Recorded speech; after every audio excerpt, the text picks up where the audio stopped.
17.1 Lifestyle Factors. Health is a state of physical, mental, and social well-being in which disease and infirmity are absent. Over time, with government funding and research, this definition has definitely changed. And with this, it is key for your health to understand and carry out. Today we will be looking at some lifestyle choices that people can make over the course of their life, which can act as a barrier to this complete state of health everyone is now talking about. Alcohol. What is alcohol? Alcohol is a constructed chemical substance in which is classed as a social drug and a depressant, meaning that it slows down the human body's functions from, for example, slurring your speech or unsteady movements with your balance being disrupted. And due to these effects, you need to be 18 or over to purchase these drinks. This substance can come in a load of different ways, with different alcohol levels in each drink, as it varies from around 30% spirits to 4% beers, trying to fit to every lifestyle. These drinks are measured in units. For example, 1 pint of a low-strength beer is measured to be just over 2 units. This allows people to keep track of their alcohol consumption, with the law being that you may not drive once you've had over 4 units. So why might people drink alcohol? There are two types of drinking, and one of which is binge drinking. These drinkers are people that may not drink much in the week, if any. However, will go out on the weekend and drink over the average amount that someone is advised to have a day.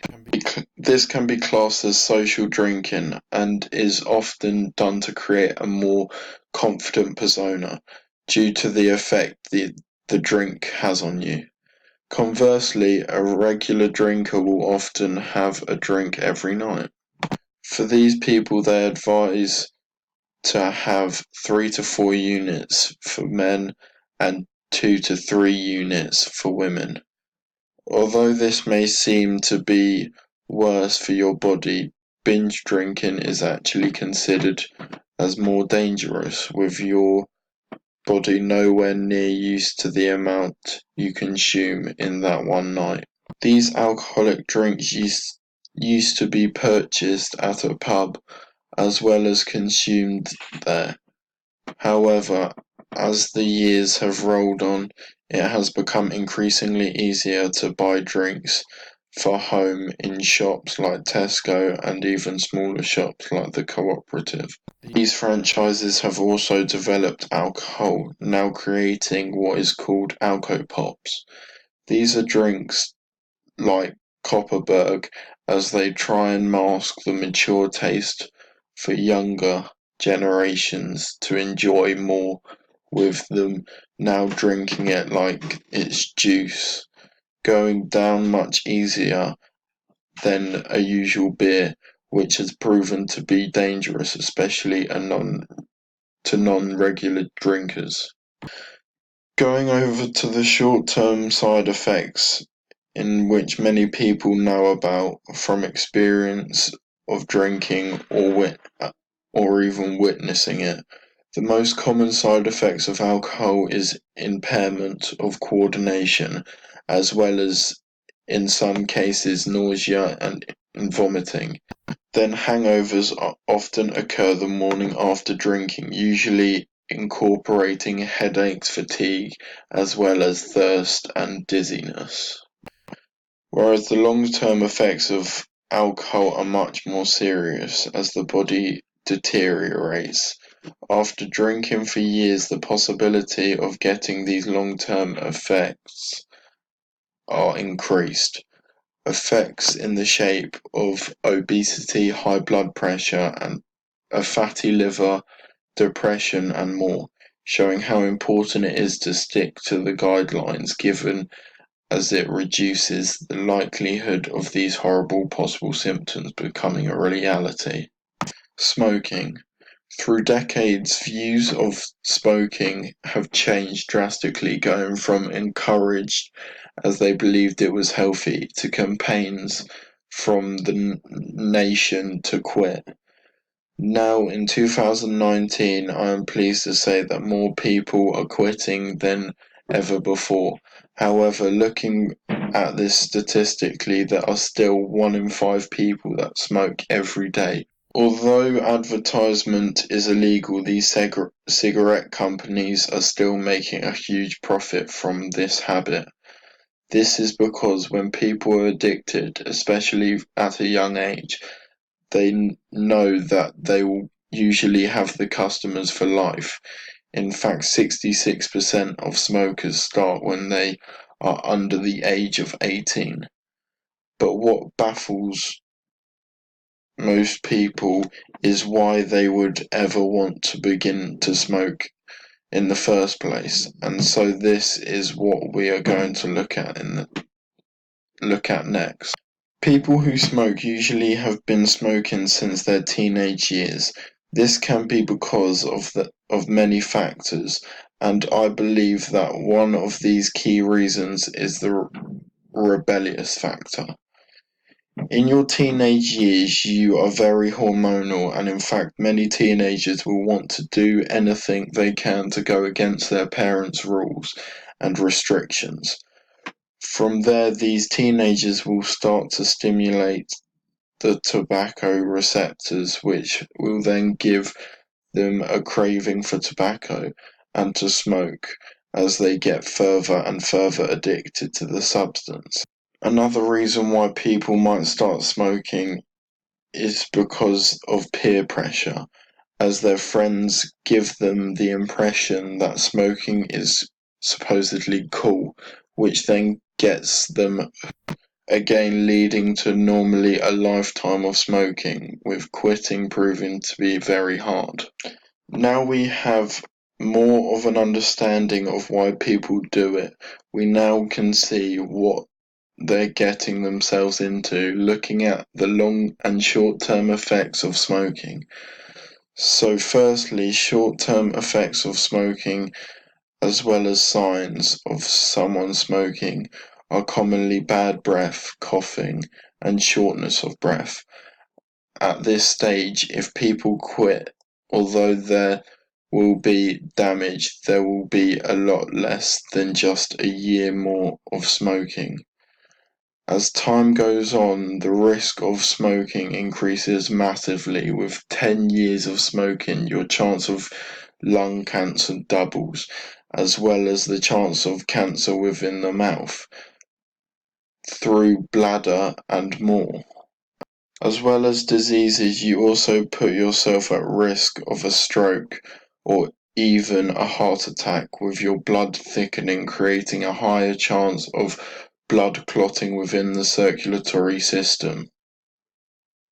Stress. Stress to many people is a complicated feeling which has become a normal part of life that the body experiences when it reacts to any change which will require an adjustment or response. There are 3 different types of stress, as it can vary in levels, starting with calm to eustress, and then it escalates to distress as the maximum level. The body can react to these changes in different ways, mentally, physically, and definitely emotionally. Mentally, the symptoms of stress can be sleepless nights, anxiety, irritability, and physically, when overwhelmed with stress, it will cause for low energy, high blood pressure, and even pain like headaches. Emotionally, you will find your sexual drive is low, as well as frequent mood swings. Although stress is part of life, what are the main causes for the increase of stress levels? When researching it is clear to see that many people can find different situations or changes more stressful than others. This may be because of their difference in personality traits or attitudes to that specific situation, and even because of the age difference between people. A lot of the younger generation will find the most common cause of stress will be meeting a deadline or expectations that someone might have of you. This is thought to be the case because they are in full-time education, frequently getting assignments as well as needing to revise. On a less general note, children may feel stress from family issues at home, with divorces more common than ever now, showing how stress can be caused by a constant change of surroundings. However, as for the older working generation, will usually experience a far wider range of stress that can come from work, family, bills, living situations, and more. Now you can see how common stress is and why it may affect you. We need to learn the best ways in which we can relieve ourselves of this pressure. People believe that the best way of dealing with stress is physical activity because although it won't make your stress disappear, it will reduce some of the emotional intensity that you're feeling, clearing your thoughts and letting you deal with the problem more calmly. You can also take control. The feeling of being controllers has proven to increase stress. For example, if someone believes that they can't do anything about the problem, stress levels will rise. However, taking control is in itself empowering, and it's a crucial part of finding a solution that satisfies you and not someone else. If stress gets the better of you, there are also many other ways to act upon this. With a little research, as the list can go on forever. Not releasing this stress that you may cause for your body to respond it in different ways. For example, it can alter your appetite, making people either eat too little or even too much. As well as this, stress can also increase any habit you have, like maybe biting your nails or smoking cigarettes and even drinking more alcohol.